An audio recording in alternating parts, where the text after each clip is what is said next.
विधानसभा चुनाव अभी आने को हैं। इस विधानसभा चुनाव को लेकर आज राजनीतिक पार्टियों के उम्मीदवारों की सूचियां बननी शुरू हो गई हैं। नए नए लोग दावेदारी कर रहे हैं, पुराने लोग भी दावेदारी कर रहे हैं। इस चुनाव में, इस बार के चुनाव में एक कुछ नया रूप देखने को मिल सकता है, क्योंकि इस चुनाव में युवाओं को हर पार्टियां ज़्यादा महत्व देना चाहती हैं। युवाओं से ही आज राजनीति आगे बढ़ रही है। इसी सिलसिले में एक विधानसभा क्षेत्र है वैशाली नगर। ये विधानसभा 3 बार बीजेपी के पास रही और 1 बार कांग्रेस के पास रही। इस बार फिर चुनाव होने जा रहा है। वैशाली नगर से युवाओं में काफ़ी दावेदारी की जा रही है। भिलाई के जाने माने ट्रांसपोर्टर इंद्रजीत सिंह उर्फ छोटू, ये बीरा सिंह के जो पुत्र हैं, इनका समाज में, राजनीति में और आपके ट्रांसपोर्टिंग बिजनेस में काफ़ी इंटरेस्ट है। लोगों से इनके अच्छे संबंध हैं, लोगों से इनका मेलजोल है, हर समाज में इनका दखल है।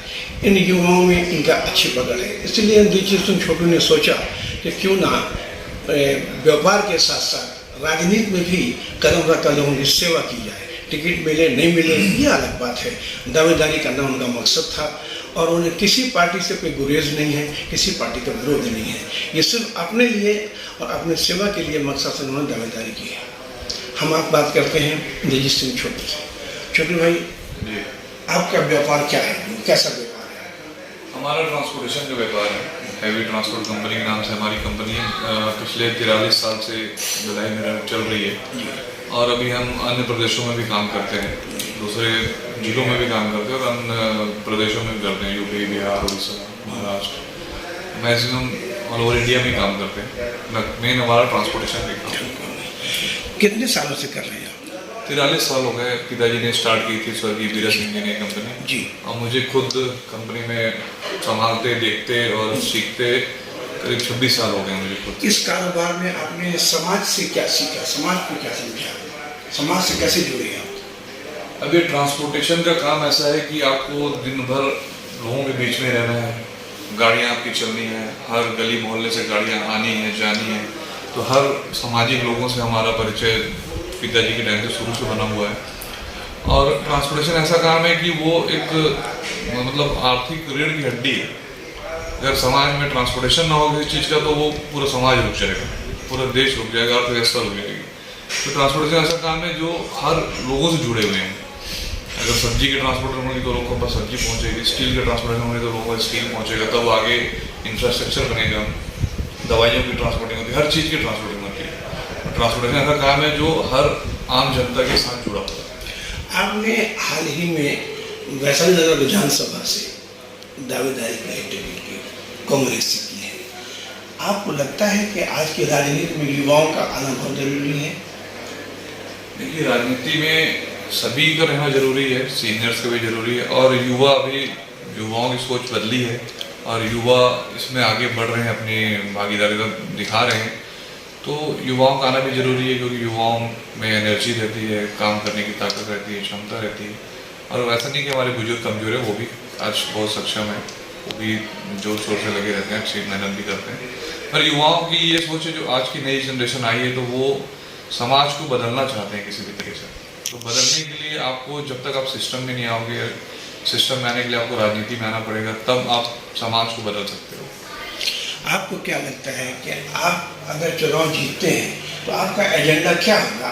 खास करके अपने विधानसभा क्षेत्र के लिए ऐसी क्या चीज़ें आपने दिमाग में रखी हैं तो सरकार के एजेंडे से अलावा आप अपने सोच से भी कुछ काम कर सकते हैं? ऐसा क्या करने जा रही है आपको? हम स्टार्टिंग से लोगों से जुड़े हुए हैं और लोगों की तकलीफ, उनकी प्रॉब्लम हम शुरू से समझते आए हैं। मतलब जब से हम इस लाइन पे आए तब से लोग समाज के हर वर्ग के लोगों से जुड़े हुए हैं। तो हमारा एजेंडा ये रहेगा कि लोगों की किसी भी तरह से मदद करें, शिक्षा को लेके, मेडिकल को लेके और उनकी रोज़मर्रा की जो भी प्रॉब्लम आ रही है, किसी भी तरह की समस्या उनके मोहल्ले में, रोड की, नाली की, बाकी जो जनरल समस्याएं होती हैं, मेन हमारा रहेगा शिक्षा और मेडिकल में फोकस रहेगा, जो लोगों को आसानी से और अच्छे से मिले। जब अच्छी शिक्षा मिलेगी तभी समाज का उद्धार होता है, तभी कुछ चेंजेस आते हैं। और मेडिकल सुविधा अच्छी मिलेगी तो लोग स्वस्थ रहेंगे, तो अच्छे से काम कर सकेंगे, समाज के लिए काम कर सकेंगे, अपने लिए काम कर सकेंगे, अपने परिवार के लिए काम कर सकेंगे। तो हम मुख्य रूप से इस दोनों पे फोकस करना चाहेंगे। और हमने एक हॉस्पिटल भी खोला है अपने स्वर्गीय बीरा सिंह जी की याद में, बीरा सिंह हॉस्पिटल और उसमें, और हम हम लोग वहाँ पर भी इस चीज़ को चालू कर चुके हैं। बहुत न्यूनतम दरों पे लोगों का इलाज करते हैं। डायलिसिस की सुविधा हमने लास्ट ईयर वहाँ लगाई है। डायलिसिस हम बहुत न्यूनतम दरों में कर रहे हैं, बहुत ही कम रेट में कर रहे हैं। तो हम चाहेंगे कि भी ये छोटे रूप में हम कर पा रहे हैं। जब अगर हम सिस्टम में आते हैं या फिर भगवान की दया से या पार्टी की अगर कुछ भी रही है सब चीज़ की हमें टिकट मिले या फिर चुनाव लड़ने का मौका मिले, तो हम इन सब चीज़ों को ज़्यादा फोकस करेंगे और इसको बड़े रूप से कर सकेंगे। आपके हर पार्टी से संबंध है, हर पार्टी नेताओं से आपका रिलेशन है, क्योंकि आपका ट्रांसपोर्ट का बिजनेस और द्विपक्षीय सबको लेकर चलता है। आपने कांग्रेस क्यों चुना? कांग्रेस चुनने का रीज़न ये था कि काफ़ी लंबे समय से हम लोग कांग्रेस से जुड़े हुए हैं। मतलब हमारे पिताजी भी जुड़े हुए थे और हम भी जुड़े हैं। मतलब आज 30 साल से ज़्यादा हो गया होगा मुझे खुद जुड़े हुए कांग्रेस से डायरेक्टली। और बाकी पार्टियों से हमारे रिलेशन बहुत अच्छे हैं, क्योंकि हम एक व्यापारी हैं, बिजनेसमैन हैं और सबसे हमारे संबंध अच्छे हैं। ऐसा कुछ वो नहीं है कि किसी और पार्टी से मुझे कोई द्वेष है या कोई प्रॉब्लम है। पर कांग्रेस से हम बहुत ज़्यादा करीब है शुरू से, तो इसलिए मैंने कांग्रेस से दावा किया। वैशाली नगर विधानसभा क्षेत्र ऐसी विधानसभा है जहाँ लंबे समय से बीजेपी सत्ता में रही है, कांग्रेस सिर्फ एक बार आई है, वो भी कम कार्यकाल के लिए। अगर आपको टिकट मिलती है तो आप जीत जाएंगे कांग्रेस? जीतना नहीं जीतना वो तो भाग्य की बात है, ऊपर वाले की बात है, पर मेहनत जरूर करेंगे, दिल से मेहनत करेंगे और पूरी कोशिश रहेगी कि हम